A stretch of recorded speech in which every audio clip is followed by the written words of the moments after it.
के गर्नु कसो गर्नु म अब विपदमा छु मेरो बोली नै आउँदैन रुएरै सकिए म अनि खोज्न कहाँ जानुभयो खोज्न त अब छोरी ज्वाइँहरूले कता कता खोज्नुभयो त्यो मलाई पनि थाहा छैन म बिर्सिजान्छु बिर्सिने भएँ कति वर्षको हुन्थ्यो आमा छोरा चाहिँ छोरा 30 वर्षको तपाईँको एकजना छोरा दुईजना छोरी हजुर अनि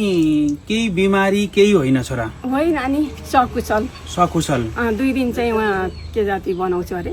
राष्ट्रिय परिचय पत्र बनाउँछु भनेर 2 दिन विराटनगर गयो अनि भयो त भन्दा काम भएन भन्थ्यो भोलिपल्ट उठ्दा मान्छे छैन हराएको हराइ भयो भनेपछि त्यो राष्ट्रिय परिचय पत्र सबै बनाएर कतै जाने पो प्रयास गर्नुभएको थियो कि केही त्यो केही थाहा भएन हामीलाई अब बनाउन जाने भनेर चाहिँ थाहा थियो मैले नै अब जानु त बुझेर आइज भनेर उसलाई भनेको थिएँ हुन्छ म जान्छु भनेको थियो अब भोलिपल्ट शनिबार भइगयो आइतबार के गर्यो बनाउन जस्तै फेसबुकहरू केहीहरू चलाएको त्यस पछाडि अनलाइन केही मोबाइलमा घरमा मोबाइल छोड्या हो मोबाइलमा सब डिलिट गरेको थियो अब मैले मेरो हस्बेन्डले भएर रिब्याक गरेर गर्यो केही सिम्टमहरू थाहा पाउने मोबाइलमा केही पनि थिएन त्यस्तो हामीले अब शङ्का गर्ने खालको नम्बरहरू केही थिएन उहाँले घरबाट जाँदाखेरि मोबाइल पनि छोडेर जानु घरमै छोडेर जानुभएको अब बोक्दाखेरि भनेको सिटिजनसिप नागरिकता बोक्या होला किनभने घरमा छैन अन्दाजले पैसा चाहिँ हिँडेकै दिन उहाँ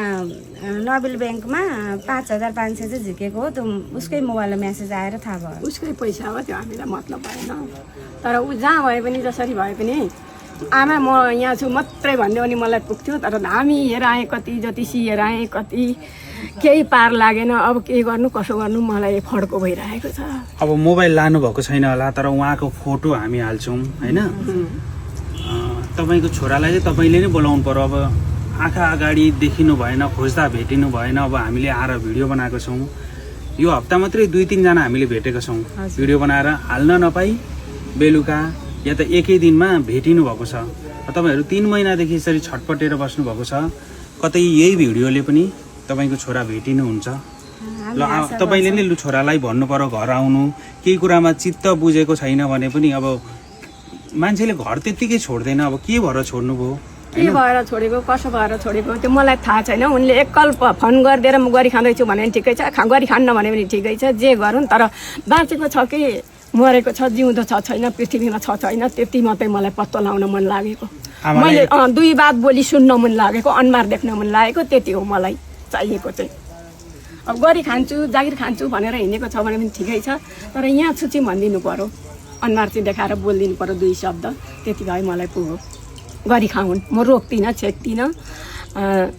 जे जागिर खाँदैछन् गर्नुभएको थियो कि थिएन बिहा अहिलेको साल गर्नुपर्छ भन्दै थिएँ म गरेको छैन अब जागिर खान्छु अनि गरौँला न भन्छु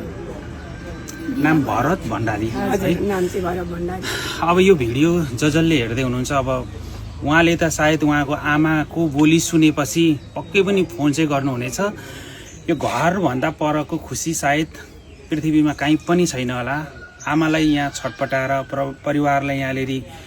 एउटा मनमा यति धेरै यातना हुन्छ योबाट तपाईँ पर खुसी त हुनुहुन्न होला के कारणले घर छोड्नुभयो बस त्यति भनेर यतिको बुझ्ने आमालाई तपाईँले फोनबाट मात्रै आमा म यहाँ छु है मात्रै भनिदिनु भयो भने पनि उहाँहरूलाई त्यो सन्तोष हुनेछ पुग्नेछ बरु छोरालाई भेट्न आमा आउनु हुनेछ बरु म जान्छु भाडा पिटाएर म जानेछु छोरालाई भेट्न जे गर्दै गरी खाउन् मन लागेको गरून् कहीँ कोही विवाह गरेर लिएर गएर यस्तो कहिलेकाहीँ परिवारले रोकछेक त्यस्तो त होइन नि ती सबै तपाईँ के बन्धनमा हुनुहुन्छ त्यो बन्धनबाट चाहिँ एकदम खुला भएर परिवारलाई कल गरिदिनु होला ट्र्यापमा पनि पारेको हुनसक्छ अलि सोझो मान्छे हो हेर्नेले अब बाहिरको साथीभाइमा धेरै एकदम सोझो इमान्दार आँखामा राख्दा नबिजाउने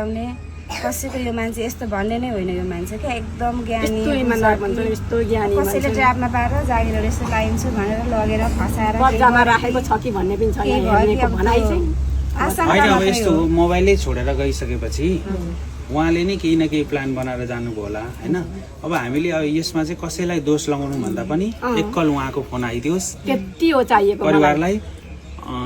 आतिनु भएको छ मलाई उमेश हाम्रै गाउँबाट पनि उहाँले पनि कल गर्नुभयो यहाँ समीर सुवेदी सरले उहाँको बाबा तपाईँको श्रीमान पटक पटक कल आएको छ उहाँले त मेसेजै गर्नुभयो अरे पटक पटक हिजो जहाँबाट जसले हेर्दै हुनुहुन्छ एउटा सन्तान खोज्नको लागि सहयोग गरिदिनु होला सामाजिक सञ्जालमा यो देखिएको फोटोलाई स्क्रिनसट गरेर राख्नु होला। कतै अप्ठ्यारोमा हुनुहुन्छ होला, तपाईँको परिवारले तपाईँलाई कुनै दोष लाउनु भएको छैन, मात्र छोराको कल आइदियोस्, मेरो भाइको कल आइदियोस् भनेर घरले पर्खेर छोराले बस्नु कमाएर मलाई पाल्नु पर्दैन, उनीले गरी खाइन् भने भयो। छोराले गरी खाए त्यति चाहिएको, बाँचेर गरी खाएको देख्न पाऊँ